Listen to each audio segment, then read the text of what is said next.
Welcome into the Tuesday episode of the David Huckstead Show. As always, happy to have all of you here today. We have a fun show, but we are going to start off with a serious topic. Joe Biden, President Joe Biden's assault on the Second Amendment seemingly knows no bounds.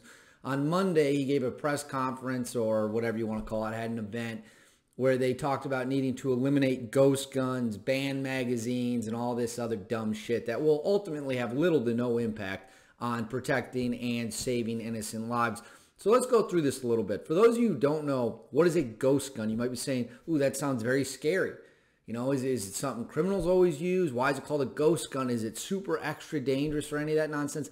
Not at all. All a ghost gun is, or what these people refer to it, it's the best way to look at it is you can get what's called an 80-20 kit. Okay, an 80-20 kit is where you get a lower receiver for whatever weapon you might want, and it's not finished. So it doesn't classify as a firearm. It doesn't have a serial number on it. It's then on you to put it together, build it out, and create that weapon for yourself. We're being led to believe that all of a sudden criminals are all gunsmiths as well and are not only carrying around weapons with no serial numbers, but someone is mass manufacturing these things for them and then selling them off, right? Here's the reality of the situation, as we know already. If you manufacture weapons and sell it, you need an FFL. You need a federal firearms license to sell weapons. Now, it's one thing if you sell a weapon to a close buddy, your kid, a family member, you do it maybe once every few years, you're just getting rid of your personal guns. Federally speaking, if you're not making a business out of it, you don't need to have an FFL to sell anything, right? So my dad could sell me a shotgun, and there's no federal regulation that stipulates he needs to be a licensed dealer to do so. But if he's selling guns regularly, if he's manufacturing guns regularly, he does. So we already have a law that covers that. Of course, no one at the White House was talking about that. No one at the White House wanted to talk about any of the laws we already have on the books, which apparently aren't enforced or aren't doing enough or whatever it might be. No, we want to conjure up these scary images of ghost guns. And I'm going to read you something from the White House fact sheet for this little event that was sent out ahead of time, okay? Congress needs to do its job by passing this budget and other essential legislation to reduce gun crime, including legislation to require background checks for all gun sales, ensure that no terrorist can buy a weapon in the United States, ban the sale and possession of unserialized firearms, ghost guns, ban assault weapons and high-capacity magazines, and repeal gun manufacturers' protection from liabilities. Folks, they're putting it right there in print for you. They're coming after the Second Amendment. They don't just want to stop at ghost guns. See, what they do is they take a little bit that sounds reasonable to the average person, because we're not going to dive into facts. We're not going to actually peel it back. We're not going to look at it. It sounds reasonable, so we're just going to do it. And they say, well, you know what? We got the ghost guns. Now we want your semi-automatic rifles. And because moms in New York or wherever it might be, that sounds reasonable. So they get support for it. It moves on. Well, now we got your semi-automatic rifles. Let's get your handguns. You can't have your handguns anymore. And little by little, they will take. And if you think for 1 second that's not the ultimate goal here of these people, Biden and others pushing a gun control agenda, you are delusional. If you think this will stop just because they eliminate ghost guns, you are delusional. If you think this will stop just because they eliminate semi-automatic rifles with detachable magazines, you are delusional. It will never end. Once you give them one thing, they will come for the next, and they'll come for the next, and they'll come for the next. At no point in my memory has the government ever gained power in any sector and then just stopped. Once you feed them, it's addicting. So once they get one thing, I promise you, they will come for absolutely everything else. To pretend otherwise is to live with your head in the sand. Furthermore, I'm getting real sick and tired of this narrative that it's on civilians and it's on the population, okay, to prove why you need a gun, to prove why you need an AR-15, to prove why you need a Glock, to prove why you need a pump-action shotgun. It's not on us to prove anything. It's our God-given right. The Second Amendment is a right in the United States of America. It gives you the opportunity and the right to arm yourself, to protect yourselves for whatever that might come up. We don't know. Remember, folks, the Second Amendment was not written because the Founding Fathers were big deer hunters. Okay, they just got done fighting a violent war. So let's not pretend like it's meant for duck hunting. We all know that's not the case. Stop buying into this narrative that you need to explain why you have an AR-15. You don't have to explain shit. It's on the government to explain to us why we shouldn't have guns. The burden of proof is on the government in this argument. The burden of proof is on the Biden administration. The burden of proof when it comes to your rights is never on you. You don't have to argue why you have the right to a jury by your peers. You don't have to argue why you have the right to free speech. If the government wants to infringe on your rights and take your rights away, it's on them. The burden of proof is on them. Reject any argument where the burden of proof is on you for why you need anything. You just like it. Maybe you just like AR-15s. You think they're fun to shoot. You don't have to explain that to anyone. Maybe you like AR-15s because you think they're a functional, a nice utilitarian weapon.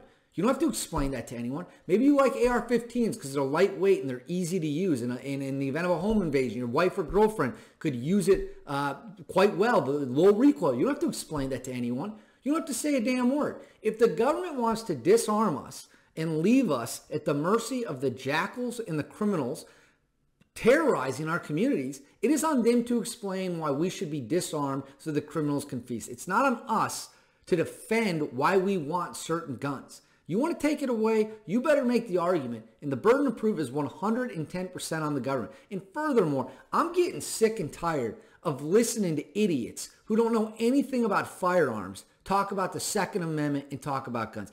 I've heard people talk about an AR-15 as stands for assault rifle. No, it doesn't. I've heard people say AR-15s are modern day machine guns. No, they're fucking not. I've heard people say that AR-15s are a super dangerous round. It's more dangerous than other rounds. Actually, in terms of rifle rounds, it's pretty fucking weak, okay? There's reasons most states won't even let you deer hunt with an AR-15 or a 5.56/. .223. It's not strong enough to bring down a deer without unnecessary suffering. Yeah, you can kill people with it. Yes, the 5.56 is the Army's standard NATO round. We get that. But this idea that you can't go out and get other powerful rounds, way more powerful than a .223 round, is again delusional. You're being lied to, folks. You're being lied to. The government doesn't actually want to talk about the facts of the matter here. They don't want to do their job. They don't want to have to prove that they're in the right. They don't want to have to argue for the burden of proof. They just want the people to shut up and disarm. That's what they want. And frankly, if you can't tell me the difference between a Ruger 1022, an AR-15, a Glock 19, a Remington 12 gauge, Remington 8, if you can't tell me the differences of how those function, how the ammunition is different, what the different purposes of the weapons are, I don't ever want to hear you talk about guns, ever. It is painful listening to people who don't know shit about firearms convince me or try to convince me that we should all disarm. You think the criminals are going to give up their guns? You think the criminals who are raping and murdering our society are just going to disarm? All you're going to do is create a bunch of powerless victims. It is going to be crime like you've never seen before. You know, I've lived in Montana, I've lived in Wisconsin, I now live out in Washington, D.C.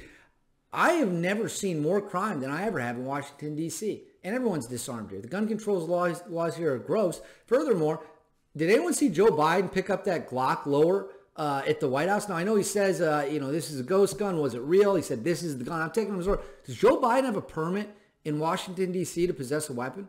Does Joe Biden have a permit to possess a handgun in Washington, D.C.? If that was one of us without the proper paperwork, I assume we'd be in handcuffs. Why is the President of the United States treated differently? Shouldn't he be the one setting the example? He's up there literally lecturing to the country about gun control and might possibly be breaking the law himself. You can't make this shit up. It's unbelievable. So that's all I have to say about that. It's beyond disgusting, and people need to pull their head out of the sand. Your rights are being attacked, and I would say the same thing if any of your rights were being attacked. I'd say it for any right. The burden of proof is not on you, folks. The burden of proof is not on the good person in America. The burden of proof is on the government. Never forget that. Don't explain why you need guns. Force the government to explain why they want to take your rights away. It's as simple as that. All right, next, on to a little more lighthearted stuff. Donald Trump had a message at a Kid Rock concert. He came on the screen. He was talking about Kid Rock being a great entertainer, talking about Kid Rock being a great musician, said his golf game needs some work, and then he said, let's make America rock again. Look, I don't know if Trump is going to run in 2024. I would assume he is going to run in 2024. If you ask me to make a bet, I would certainly bet that he will run in 2024. But I do like the fact that Donald Trump is now out here at Kid Rock concerts giving video shout-outs. He's out there having a good time. He's out there feeling himself. He's out there partying. You know, high energy individual. I would love to see what the 2024 election would look like if Trump just starts hosting Kid Rock at all his rallies, and Kid Rock would probably do it. I mean, I don't know. Kid Rock seems like he's a Trump guy. So once again, Donald Trump, not even in office, has found a way to generate some attention on himself. And furthermore, I will say this.